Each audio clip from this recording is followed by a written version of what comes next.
Salam planter Indonesia. Assalamualaikum warahmatullahi wabarakatuh. Di malam hari yang berbahagia ini izinkan The Brondol menjawab salah satu pertanyaan dari sahabat The Brondol adalah, Pak Pendi, tolong jelaskan apa sih mekanisme ataupun tahap-tahapannya ketika saya membeli ladang yang rusak, kemudian bagaimana saya memperbaikinya. Saya tuh awam banget Pak Pendi bicara tentang kelapa sawit, tapi kok pengen berinvestasi tanaman kelapa sawit. Oke, di dalam malam hari yang berbahagia ini saya akan mencoba menjelaskan. Namun sebelum bicara secara teknis ke bagaimana memperbaikinya, bahwa pembelian ladang yang rusak ataupun yang tidak rusak sekalipun, kita yang penting adalah sarannya adalah pastikan legalisasinya adalah benar. Artinya jangan sampai ada kesengketa ke depannya. Yang kedua, ketika kita mau berinvestasi atau berbudidaya kelapa sawit, maka pastikan tanamannya dalam perhitungan yang produktif. Artinya adalah ada skala umur. Sekedar mengingatkan saja bahwa kelapa sawit di usia 17 sampai 18 tahun, 15 sampai 17 18 sampai tua, maka produksinya sudah mengalami grafik yang turun. Sehingga memang kita menjadi bagian dari kita untuk mempertimbangkan investasi tanaman kelapa sawit. Untuk membeli ladangnya itu salah satunya umurnya, selain legalisasi dan sebagainya. Di dalam pembelian ladang pada hari ini memang cukup menarik banyak orang untuk berinvestasi. Dengan harga TBS yang semakin bagus pada hari ini, ketika pembelian ladang yang kondisinya bagus jarang sekali ketika memang si penjualnya memang butuh duit ya. Namun banyak ladang-ladang yang terbengkalai yang bisa dibeli lah. Bagaimana cara memperbaikinya? Yang pertama adalah pembersihannya.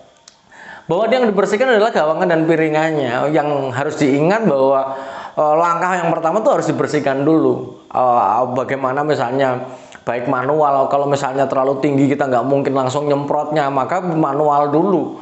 Bahkan sampai ada beberapa petani yang melakukan pembersihan gawangan ini menggunakan alat berat. Saking semaknya itu pakai alat berat. Namun jika masih terjangkau dengan misalnya sistem penyemprotan atau secara chemis, maka ketika kita melakukan pembersihan gawangan, maka kita menggunakan herbisida yang bersifat kontak itu nggak apa-apa. Misalnya paraquat ataupun yang lainnya yang sistemnya adalah kontak. Kemudian kalau piringan Pak Pendi menggunakan yang mana? Adalah menggunakan sistemik. Jadi piringan ini bagusnya adalah malah yang sistemik. Namun ada penggunaannya, misalnya kita menggunakan gliposat ya. Ini menggunakan gliposat ditambah dengan fluroxipir. Nah, fluroxipir misalnya ini ada mereknya adalah Ronda, kemudian ada Elang. Nah, kalau fluroxipir misalnya adalah Staren, ada Kenren. Nah, ini yang bisa kita gunakan dengan menggunakan 1:4 bagian glifosa dan 1 bagian fluroxipir. Yang biasanya kita misalnya per capnya kita bisa pakai, misalnya ini adalah 60 cc ditambah fluroxipirnya misalnya 15 cc ya gitu. Ini per 15 liter air. Ini sudah bisa kita gunakan untuk pembersihan piringannya. Namun kita harus melihat kondisi gulmanya itu seperti apa. Kalau gulmanya terlalu tebal ya mau nggak mau kita harus manual dulu. Karena jangan sampai kita menyemprot malah justru membahayakan kita, karena kita harus menyemprotnya sampai jangan sampai bahwa stick kita tuh sampai tegak gitu. Ini yang menjadi bahaya bagi si penyemprot itu sendiri. Kemudian setelah dibersihkan banyak bla bla bla, dibersihkan mulai bersih, maka setelahnya adalah kita harus melakukan tunasan atau pruning. Pembelian ladang yang terbengkalai rata-rata adalah sangat tidak terpruning, bahkan tidak terpanen kelapa sawitnya. Sehingga ketika memang kondisinya memang gondrong pelepah keringnya, pelepah sengklenya, maka kita harus lakukan tunasan atau pruning itu sendiri dengan menjaga songgonya. Ketika tanaman masih kecil ya kita jaga songgonya. Namun memang kalau secara songgonya mengering Pak Pendi, ya udah songgonya mengering, misalnya kondisinya memang berair, kemudian kok kering total, ya udah kita habisi aja yang kering. Pak Pendi, jadi songgonya gimana? Ya kalau kering nggak ada gunanya juga ada songgonya. Maka langkah kedepannya adalah bagaimana kita menanggulangi faktor pembatas dari kehidupan tanaman kelapa sawit itu sendiri. Satu hal yang harus diingat kepada para petani semuanya, ketika tanaman kelapa sawit itu memiliki songgo yang kering, berarti lahan kita itu nggak baik-baik saja. Di dalam kondisinya pengeringan daun paling bawah atau bahkan sampai naik sampai ke songgonya, berarti ada kemungkinan faktor pembatasnya dua. Apakah dia memang tergenang total apa perakaranya, atau memang kondisinya terlalu asam. Di dalam lahan yang berpasir pun kadang-kadang mengering berlebihan. Hal ini sangat disebabkan karena memang penanganannya mungkin beda ya. Ketika dia lahan basah, maka kita harus membuat parit. Tapi kalau di lahan yang berpasir, pengeringan pelepah terlalu berat pada bagian bawah, maka mereka sebenarnya membutuhkan bahan organik, karena mungkin saja dia adalah kekurangan air. Sangat mungkin sekali, apalagi lahannya adalah berpasir dengan kadar pasir yang cukup tinggi. Kemudian juga songgonya, jangan bicara tentang songgo ini, memang jangan main-main kepada kita yang masih menggunakan pupuk dengan jumlah yang terbatas. Maka songgo ini akan memegang peranan penting di dalam produktivitas tanaman kelapa sawit itu sendiri. Maka tadi yang pertama adalah pembersihan lahannya, baik piringan atau gawangannya, kemudian ditunas semuanya rapi dulu, baru kita ngomongin yang ketiga adalah pola pemupukannya. Jangan sampai kita berharap, wah iya kita berharap setelah kita beli 6 bulan produksi naik. Sabar mas, kita nggak bisa seperti itu di tanaman kelapa sawit. Karena bahwa setelah pola pupuk pun nanti grafiknya akan naik, ya seiring waktu dia akan naik seperti ini. Di puncaknya adalah sekitar 17 sampai 24 bulan. Karena memang pembentukan bunga yang sempurna dengan yang dibarengi dengan pola pemupukannya akan naik pada kisaran bulan ini gitu. Jangan sampai kita berpikir beli ladang produktivitasnya seperti ladang yang rusak, berharap produktivitasnya bisa bagus seperti yang dirawat. Belum tentu bisa gitu, karena memang butuh waktu yang panjang, apalagi memang ketika ladang yang tidak dirawat ini lama tidak dipupuk ataupun tidak lama diberi kasih sayang pastinya, maka waktunya pasti akan lama. Dengan pola pupuk yang diberikan, nanti kita berharap selama 2 tahun mendatang produksinya sudah mulai membaik dan optimal di sananya. Jangan sampai bahwa sebelum dibersihkan sudah kita pupuk hanya sia-sia saja. Karena misalnya di dalam ladang yang dibeli kita banyak anak kayunya, ya kita bersihkan dulu anak kayunya.